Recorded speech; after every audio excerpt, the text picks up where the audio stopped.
This is where it all happened.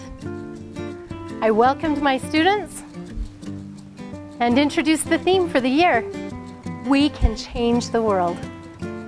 We wanted to set the standards high. Children will try their best to reach your expectations. Then one day, I was teaching the Utah state symbols and something unexpected happened. We talked about the state motto, industry, and about the industrious honeybee. We also talked about the state bird, the seagull, and its role in pioneer history. Then we came to the state tree, the Colorado blue spruce. One of my students' hands shot right up. Teacher, why does our state tree have the name of another state? Well, that's how it all began. We began talking about what a state symbol should be and how it should stand for something. Then we began to list the various trees on the board that fit into the things we've been learning about Utah state history.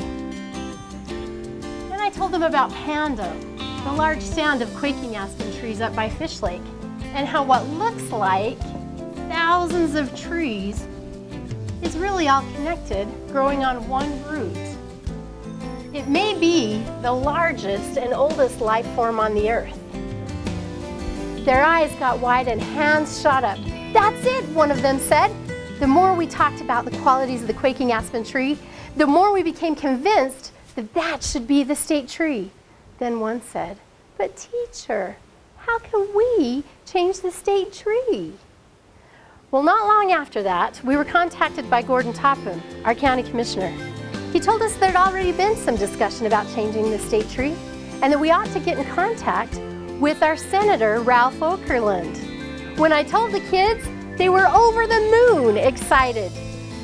We decided to turn it into a class project, doing research, writing reports, preparing persuasive arguments to convince the legislature to change the state tree to the quaking aspen.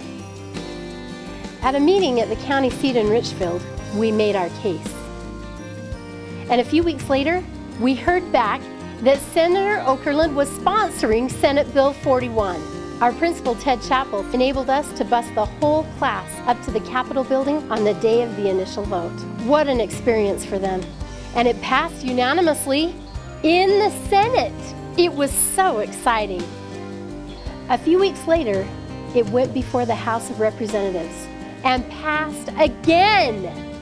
Then on March 26, 2014, Governor Herbert himself came to Monroe Elementary and signed the bill right in front of the students who started it all.